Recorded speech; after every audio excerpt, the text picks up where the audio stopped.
I never told this story because I promised I wouldn't. And because every time I tell it, I go back to 1944, as if I'm opening a door that's still on fire.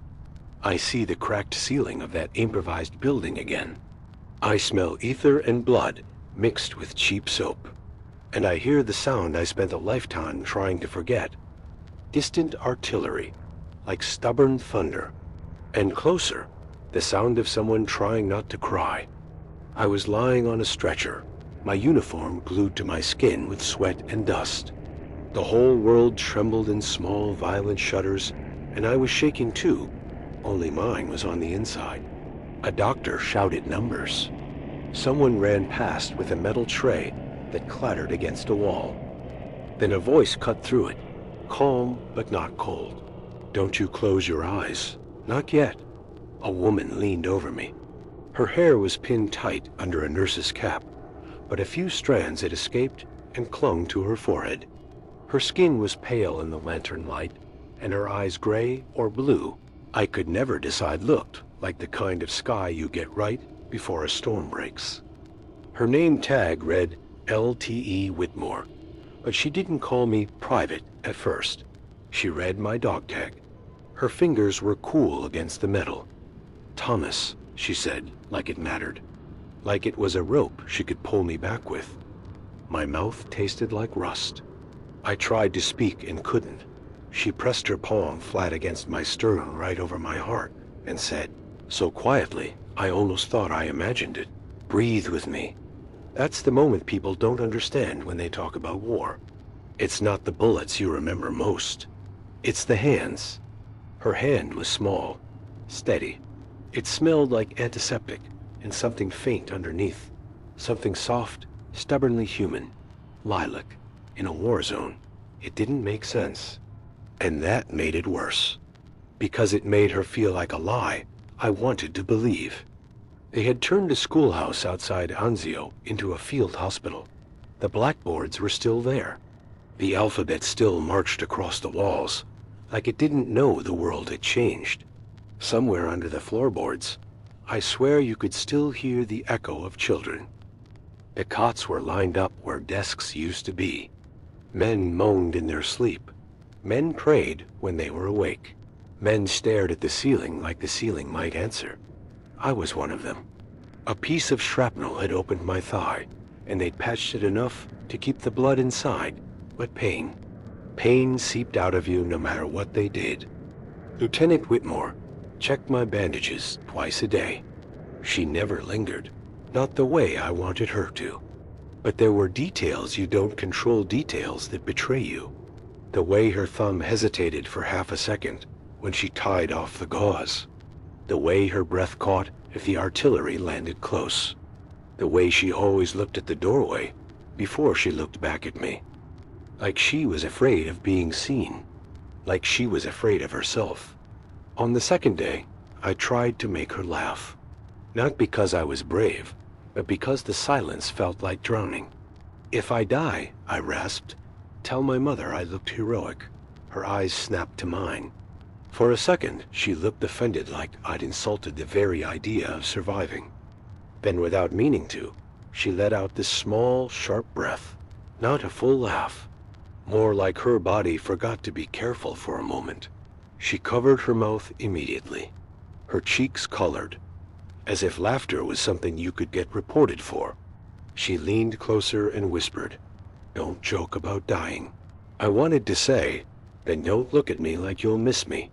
Instead, I said, "Yes, ma'am," and she left, turning too quickly, as if she'd done something wrong. That was the first time I thought, there is a secret here, and secrets in wartime have teeth. The next night, the generator failed. The lights snapped out, and the whole building became shadow and breath in the distant rumble of guns. Someone cursed. Someone started crying openly. A medic lit an oil lantern, and the flame threw the walls into a shaky gold. I couldn't sleep. My leg throbbed. The air smelled like iodine, sweat, and fear. Then I heard soft footsteps. I turned my head and saw her moving through the cots, lantern in hand, checking faces like she was counting souls. When she reached my bed, she paused. She didn't look like an officer in that half-light. She looked younger, tired in a way youth shouldn't be. "You're awake," she said. "So are you," I answered. She glanced over her shoulder. The doorway, the hall, always the hall. "I have rounds," she said, like it was a shield. "You always have rounds," I said. Something flickered in her eyes, anger, or pain, or recognition. "Mr. Hawley," she murmured, and the way she said my last name felt intimate, wrong. "You should rest." "Do you rest?" I asked. She almost smiled. Almost. Then she leaned down to check my dressing. Her fingers brushed my skin. I felt it everywhere. In the lantern light, I saw something I hadn't noticed before. A thin gold chain at her throat, tucked under her uniform. And when she moved, the chain shifted just enough to reveal a ring, not on her finger, hanging on the chain. A wedding ring. My stomach dropped so hard, it felt like falling. She saw my eyes go there. Her hand froze. Then, with quiet precision, she tucked the ring back beneath her collar, as if she'd never shown it. And still she stayed beside my bed. That was the moment the war became personal. Because the question landed inside me, like shrapnel. If she was married? Why was she here with me in the dark? Her name was Eleanor. I learned it by accident. A doctor barked, "Whitmore, stop hovering and get me morphine." And she spun on her heel with the kind of anger you only get from being exhausted. Later, when she returned, I said, "Eleanor." She stiffened. "No one calls me that here," she said.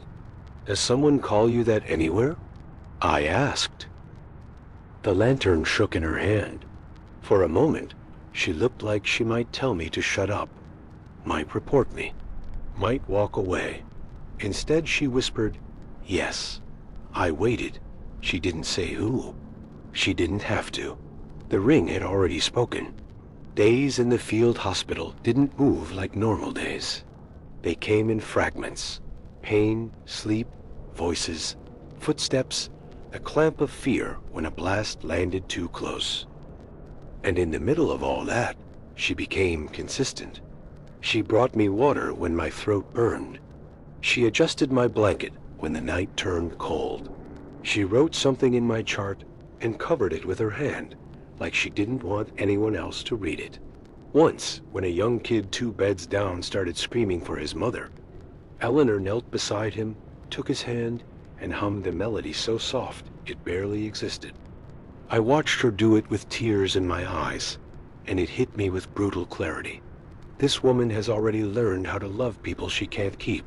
That kind of love is the most dangerous kind, because it doesn't know how to stop. On the 6th day, I got orders. Transfer, back to the line soon. I should have been relieved. Instead, my chest tightened like I was being dragged under. Eleanor told me at the end of her shift. She stood at the foot of my cot with her clipboard pressed against her ribs like armor. "You're leaving tomorrow," she said. "I heard," I replied. She nodded once, professional, controlled. Then she did something that still makes my throat close when I remember it. She reached for my dog tag, not to check my name, to hold it. Between her thumb and forefinger, she lifted it gently, like it was fragile, like it could break. The metal caught the lantern light. Her lips parted slightly, and she looked at it as if she could read something deeper than my blood type. Then she whispered, so low the world almost didn't hear it, "Don't make promises you can't keep." I stared at her. "Who are you talking to?" I asked. Her eyes flicked to the doorway, then back to me. And that was the first time I saw it plain. She was terrified. Not of the Germans, not of death, of being seen wanting something. That night I couldn't sleep. The hospital was quieter than usual, like it was holding its breath. The artillery had moved farther away, but the silence was worse, because now you could hear thoughts. I kept seeing her fingers on my dog tag, kept hearing that line, "Don't make promises you can't keep." It was a warning and an invitation at the same time. So I did the dumbest thing a young man can do during a war. I went looking for her. I found her in the supply room, counting syringes by lantern light. The room smelled of alcohol wipes and cotton, and the faint sourness of fear sweat. Her shadow moved across the shelves like a second person. She didn't look up when I stepped in. "You shouldn't be here," she said. "I'm leaving," I answered. Her hand paused over the tray. "I know." I swallowed. My mouth was dry. My heart hammered like boots in a hallway. "Tell me one true thing," I said. "Just one." She finally looked up, and I saw the cost in her face. Not dramatized, not cinematic, real, like she had been holding her breath for months. She reached under her collar and pulled the ring out on its chain. It glinted in the lantern, light small, plain, worn. "I'm married," she said. I nodded like I already knew. Then she added, as if it hurt to say it out loud, "And I'm not free." The words sat between us like a mine. I didn't move. I didn't blink. "Then why?" My voice broke. "Why did you?" Her eyes flashed. "Because I'm human," she snapped. Then her voice softened immediately, like she regretted the sharpness. "Because I'm tired. Because people die in my hands, and then I have to wash my arms and go on like that's normal." She swallowed hard. Her fingers trembled around the chain. "And because you look at me," she whispered, "like I'm not just a uniform." That confession hit harder than any bullet, because it wasn't romance. It wasn't flirtation. It was hunger.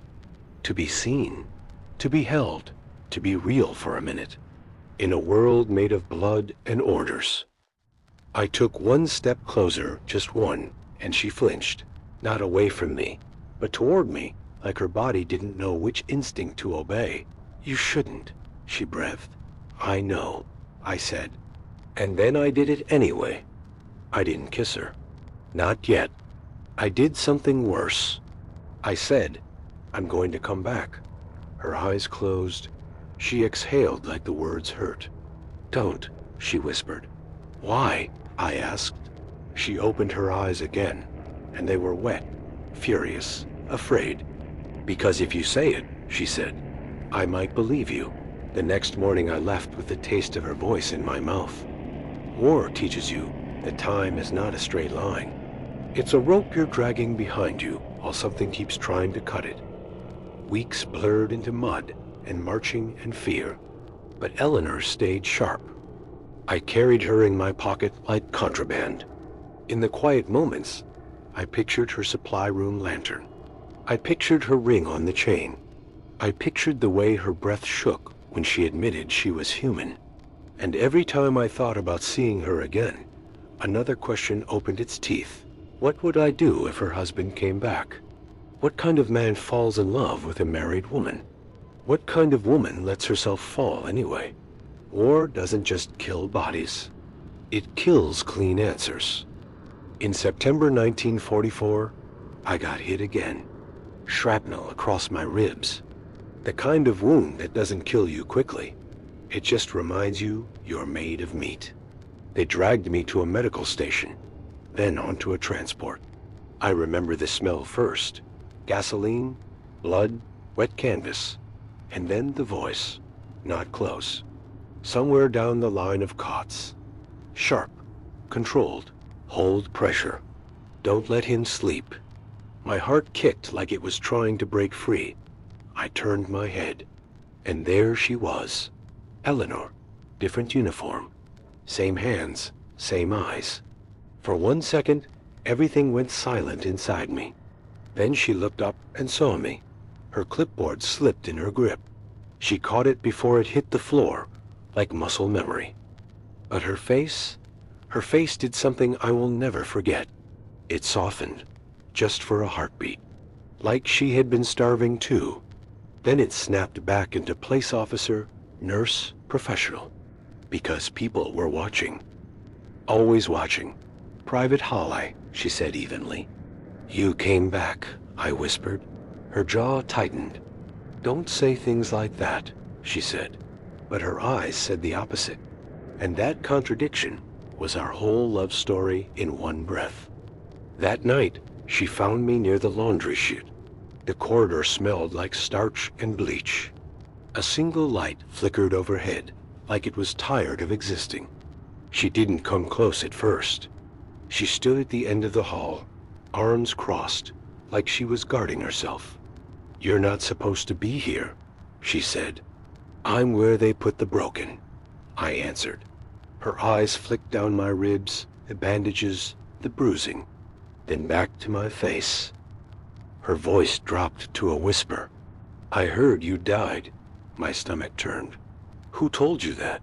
I asked. She didn't answer.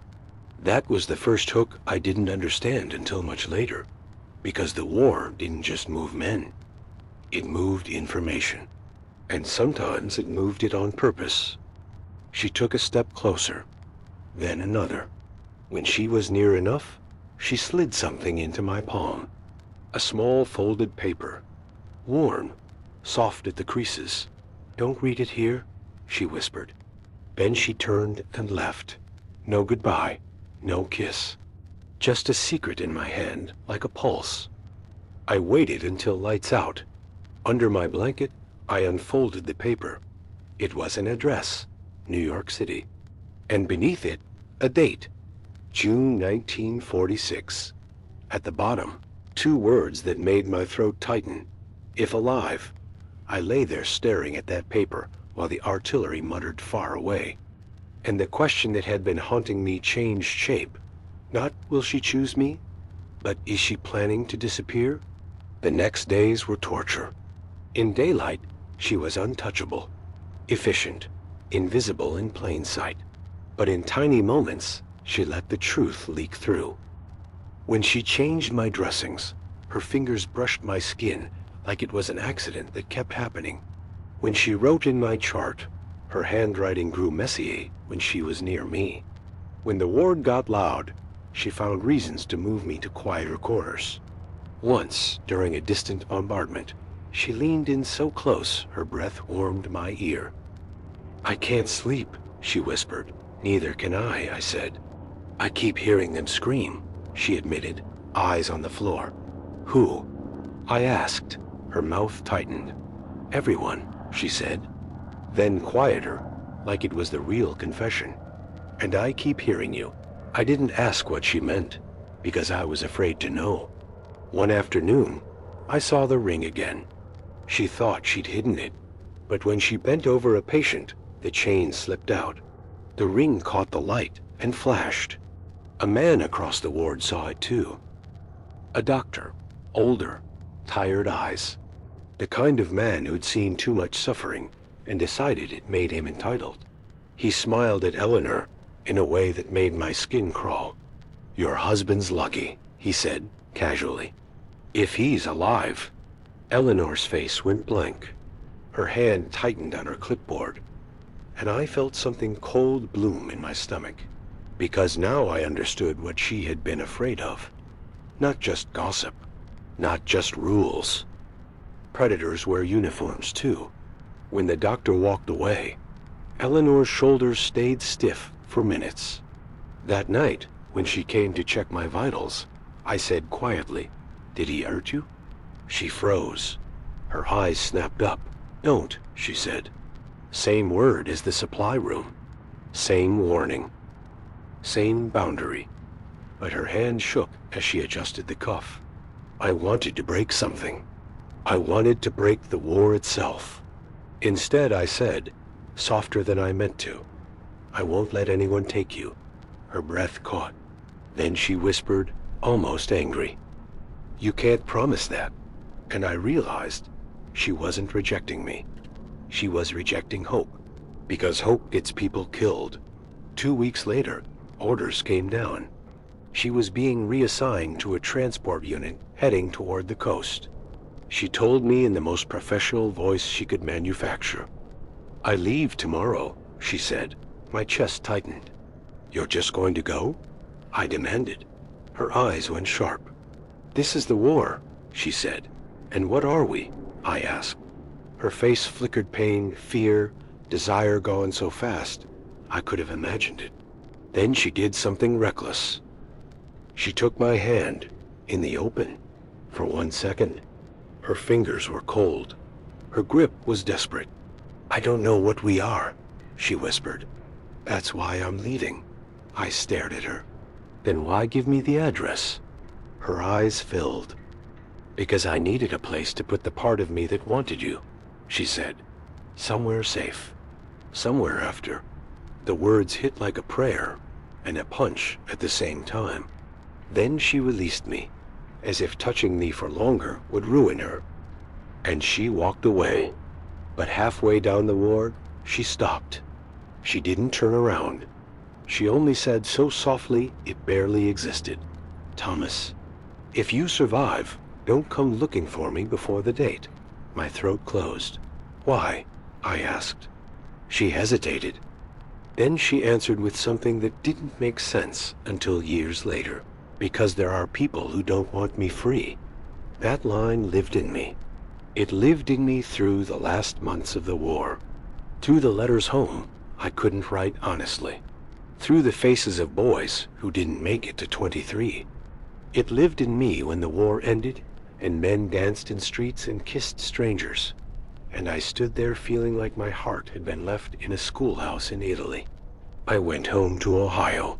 My mother cried when she saw me, as if she'd been holding her breath for years. My father shook my hand like I was a man now. Neighbors slapped my back. Girls smiled at me. I smiled back, polite, but I kept Eleanor's paper in my wallet. Folded so many times the creases felt like fabric. June 1946. If alive. And every time I unfolded it, the same question returned, sharper. What was she running from? June came. I bought a train ticket with money I didn't have, and fear I couldn't admit. New York City smelled like hot pavement, cigarette smoke, and possibility. Her building was older than I expected. Dark brick, narrow stairwell, a hallway that echoed. When I stood in front of her door, my hand hovered in the air. I suddenly understood that bravery isn't charging a hill. Bravery is knocking on a door when you know the answer might destroy you. I knocked. Silence. I knocked again. Footsteps. A chain slid. The door opened a crack. One eye, one breath. Then the chain came off, and there she was. No cap, no rank. Hair loose, thinner, but her eyes were the same. She looked at me like she was seeing a ghost she'd begged not to summon. "You came," she whispered. One held up the St. Christopher medal she had given me months before, the medal warm from my palm. "I kept it," I said. Her face crumpled for half a second like grief and relief collided. Then she stepped back and let me in. Her apartment smelled like soap and old books and something floral. On the table, a glass vase with a single lilac sprig. Just one, like she was practicing hope in small doses. We sat across from each other like strangers holding a shared crime. And then she said the sentence that changed my life. "I lied to you." My throat went dry. "About what?" I asked. Her fingers twisted in her skirt. "My husband," she whispered. "He didn't write that letter." My heart slammed. "Then who did?" I asked. She looked up, and the fear in her eyes was worse than any battlefield. "My mother-in-law," she said, "because she knew about you." The air left my lungs. "How could she?" I started. Eleanor swallowed hard. "Because someone reported me," she said. "In Italy, someone put it in writing. Someone said I was compromised." I stared at her. The laundry chute corridor. The doctor's smile. Her words. "People who don't want me free." The war hadn't ended for her. It had just changed uniforms. I forced my voice steady. "Did they punish you?" I asked. Eleanor's mouth trembled. "They tried," she whispered. They tried to ruin me quietly. They tried to send me places where things happen, and no one asks questions. I stood up without thinking. Rage rose in me like fire. Who? I demanded. Eleanor flinched. Then, after a long silence, she said the name. Major Edwin Mercer. I didn't know him. But I remembered what she'd said in 1944 Predators, wear uniforms too. Eleanor pressed her hand to her throat, like she was choking on the past. He was the one who told people you died, she said. He was the one who followed me. He was the one who... She stopped. Her eyes filled with tears. She couldn't finish. And that's when I realized something that broke me. The love story I thought we had was built on the edge of something much darker. I lowered my voice. Did he hurt you? I asked again. Eleanor's breath shook. Then she nodded. Once, barely. Like it was too heavy to admit fully. And the world tilted. We didn't kiss that night. Not because we didn't want to. Because there are wounds you can't touch without bleeding. Eleanor sat on the couch, staring at the lilac, like it was the only thing keeping her from falling apart. I was married, she whispered. I was supposed to be safe. I sat on the chair across from her, hands clenched. What do you want from me? I asked, voice breaking. Tell me what to do. She looked at me, then really looked. And I saw it. Not a nurse, not a lieutenant, not a symbol. A woman who had been trying to stay alive in a world that kept choosing her body as a battlefield. I want one thing, she said. What? I whispered. I want to stop being alone in my head, she said. Even if it's only for one night. The words hit me like confession and invitation and grief. I crossed the room slowly, like approaching something sacred. I sat beside her, not touching yet, just close enough for warmth. And she leaned toward me. Her forehead touched my shoulder. And she started to cry the way people cry when they've been holding it for years. Silently at first, then shaking, then broken. My hands hovered in the air like I didn't deserve to comfort her. Then she reached for me. She took my hand, pressed it to her chest, right over her heart. And she whispered into the fabric of my sleeve. I loved you in Italy. My throat closed. You weren't free, I whispered.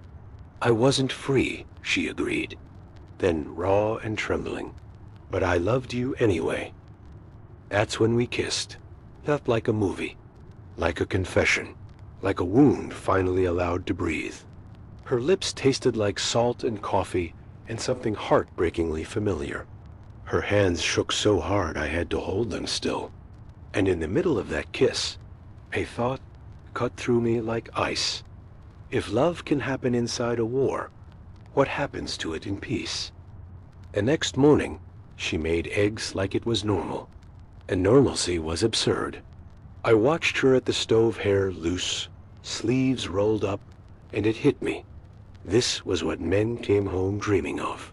And yet, her shoulders stayed tense, like she was waiting for a knock at the door. I asked, Are you afraid someone will find you? Eleanor didn't turn around. Yes, she said. Who? I asked. She hesitated. Then she said, quietly, My husband might not be dead. I froze.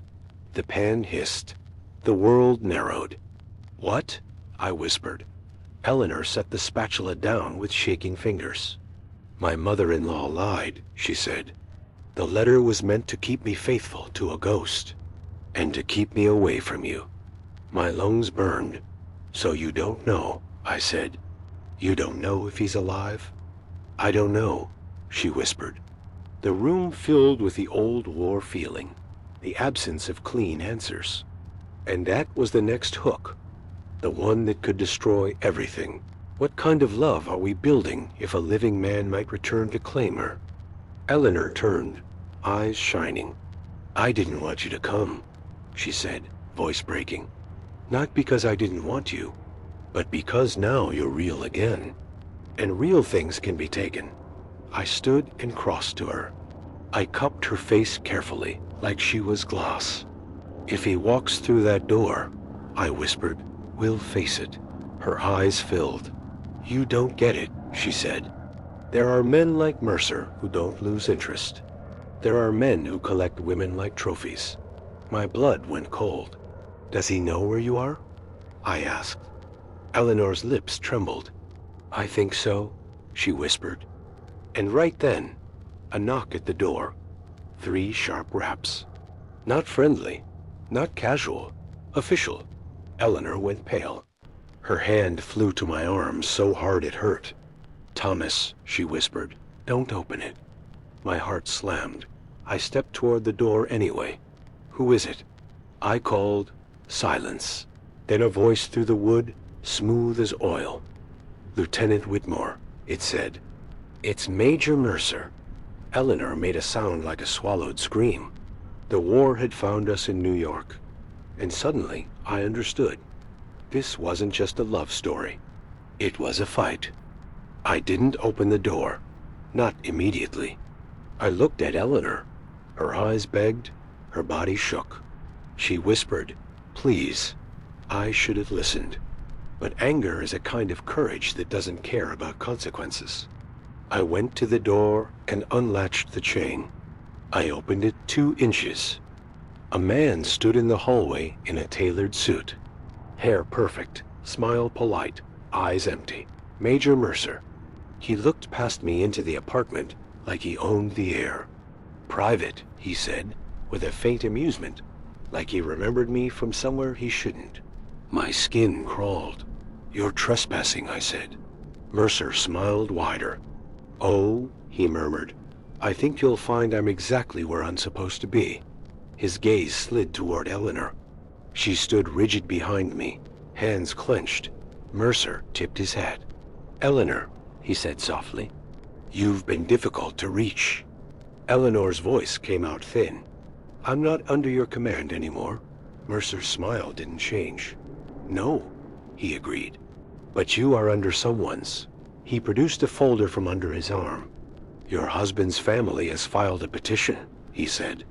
"There are questions about your conduct during service." And his eyes flicked to me. "There are witnesses." The room turned cold. Eleanor's hand tightened around my sleeve. Mercer leaned closer to the crack in the door and lowered his voice. "You can make this easy," he murmured. "Come with me.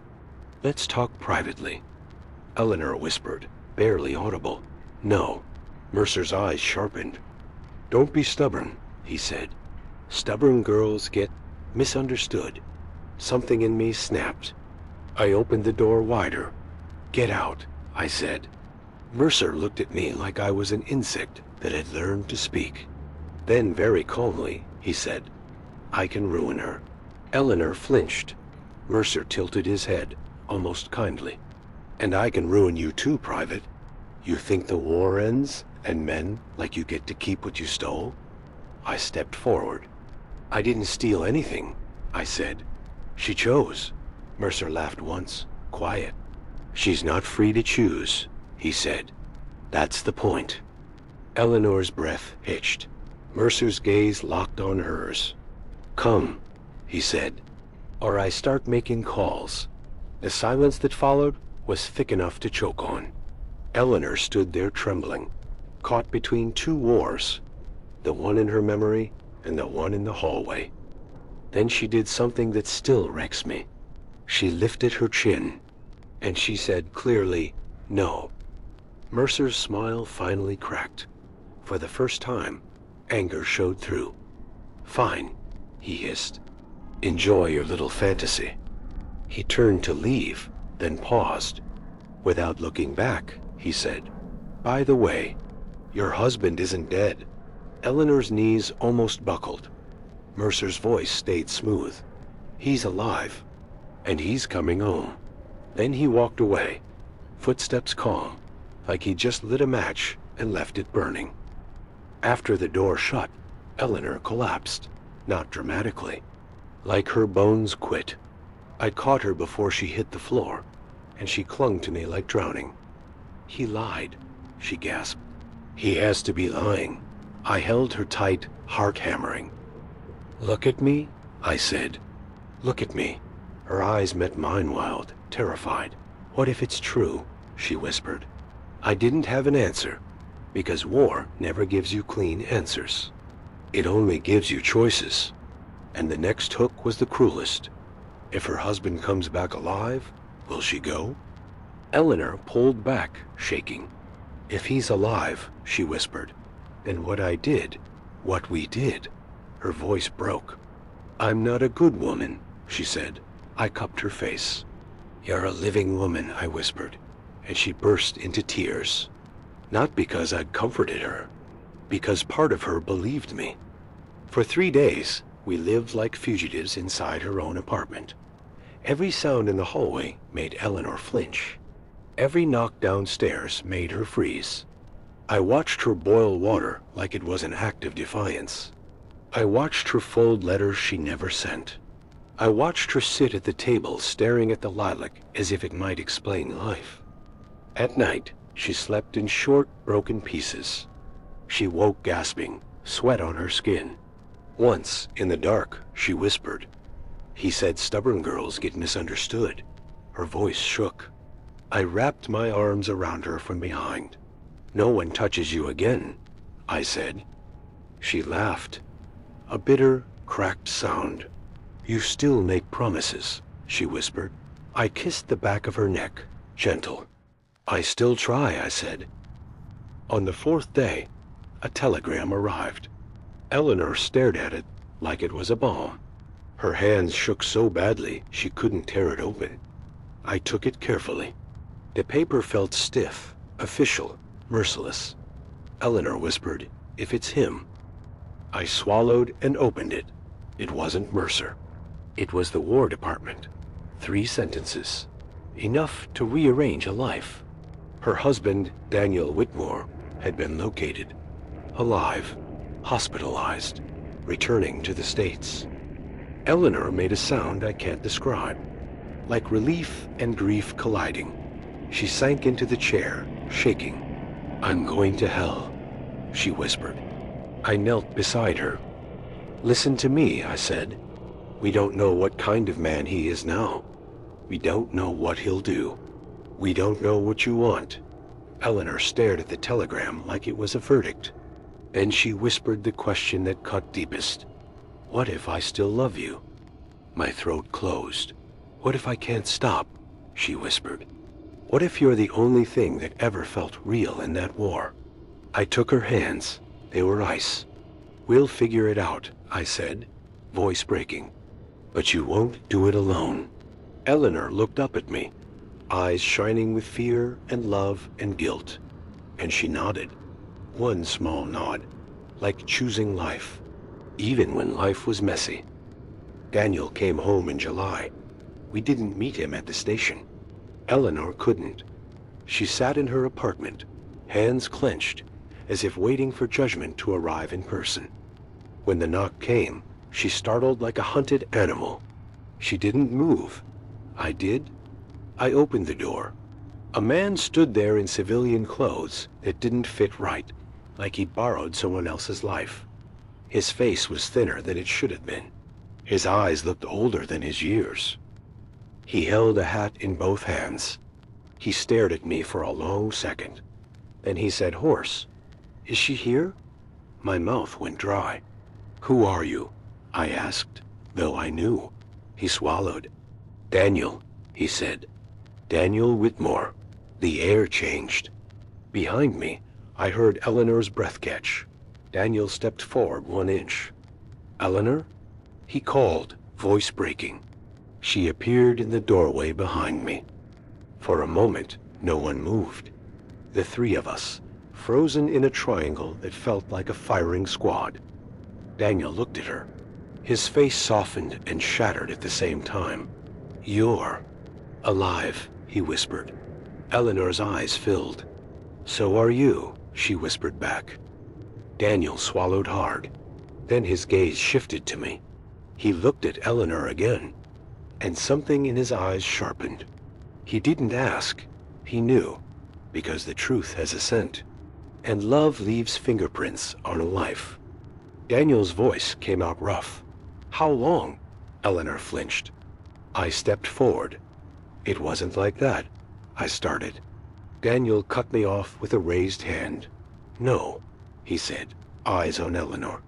Don't protect him. I'm tired of being protected from the truth. Eleanor's voice shook. Daniel, I thought you were dead. Daniel laughed once, bitter. So did I, he said. Silence. Then he whispered the sentence that broke everything. I wrote you letters. Eleanor froze. I wrote you so many letters, Daniel said, voice cracking. You never answered. Eleanor's face went blank. I never got them, she whispered. Daniel's jaw tightened. My mother said you didn't want them, he said. She said you'd moved on. Eleanor's hand flew to her mouth. The room tilted. Mercer, the missing letters. The mother-in-law. The hooks snapped into place like a trap closing. Daniel stared at her, breathing hard. She lied, Eleanor whispered. Daniel's eyes filled with tears he refused to let fall. She lied, he repeated, like the words were poison.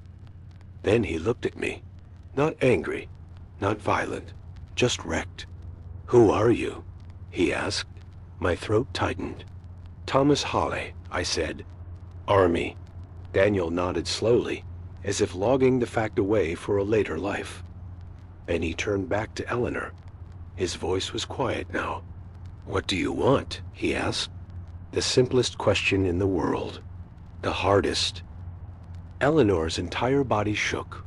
She looked at Daniel, a man who should have been dead, a man whose absence had been weaponized. She looked at me, a man who had seen her in the worst place on earth and loved her anyway.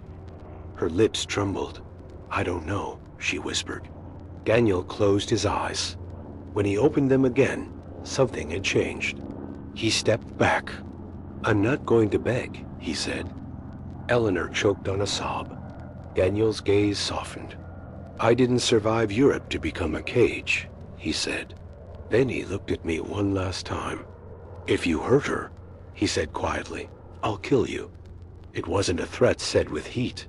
It was said with exhausted certainty. Then he turned and walked away down the hallway, hat in his hands, back straight. A man leaving the last thing he wanted because he refused to make love into war again. Eleanor sank to the floor. She didn't speak for a long time. I knelt beside her, waiting. Finally, she whispered, He still loves me. Yes, I said. What kind of monster am I? She asked. I swallowed. You're not a monster, I whispered. You're a woman who got torn in half by history. Eleanor's eyes met mine. They lied to him, she whispered. They lied to me, I nodded. Then she said the sentence I will carry to my grave. And I still love you. Her voice broke on the word love like it was too heavy to hold. I reached for her hands. She let me. Her fingers were warm now. Alive, but her eyes? Her eyes were haunted. What do we do? She whispered. And that was the last hook. Even if she chooses me, can love survive the guilt of what it cost? We didn't run away together in some glorious ending. Real life doesn't do that. We made choices slowly, painfully, like moving a broken limb. Daniel filed for separation. Eleanor cried for days like grief had finally caught up. Mercer disappeared, but the damage he left behind stayed in paperwork and rumors and the way Eleanor startled at footsteps. I married her in 1948 at a courthouse with no music. She wore a plain dress, and in her pocket she carried the ring not on her finger, but wrapped in a handkerchief like a relic. Afterward, we ate pie in a diner, and she smiled like someone trying to learn joy again. But sometimes, late at night, she would stare at the ceiling and whisper, "Do you think God hates me?" And I would pull her close and say, "No, I think war hates everyone." We had 2 children. They grew up thinking we met after the war. That's the lie I told to protect them, or maybe to protect myself. Eleanor became a nurse in a small clinic, hands steady most days. But whenever thunder rolled, her fingers shook again, and I would take her hand under the table where no one could see. We grew old. We built a life so ordinary it almost looked innocent. Yet the past sat inside it like a hidden room.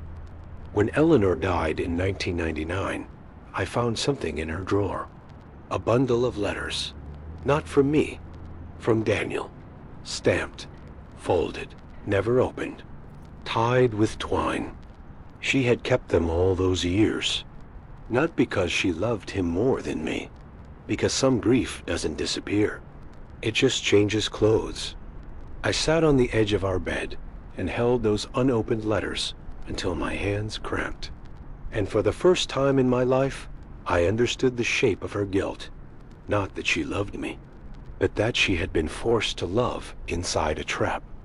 So when you ask me what I carried in silence for decades, here it is. In 1944, I fell in love with a nurse who wasn't free to love me. And she loved me anyway.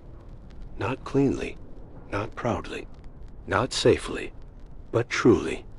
With trembling hands in a dark corridor, with a ring hidden under her collar, with an address on a paper folded too many times, with the kind of love that happens when the world is ending, and you're desperate to feel one human thing that doesn't taste like death.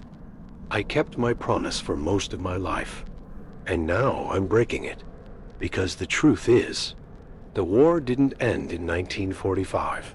Not for her, not for me. It just got quieter. And the quiet is where all the ghosts learn your name. Some loves don't die. They just learn how to live in silence.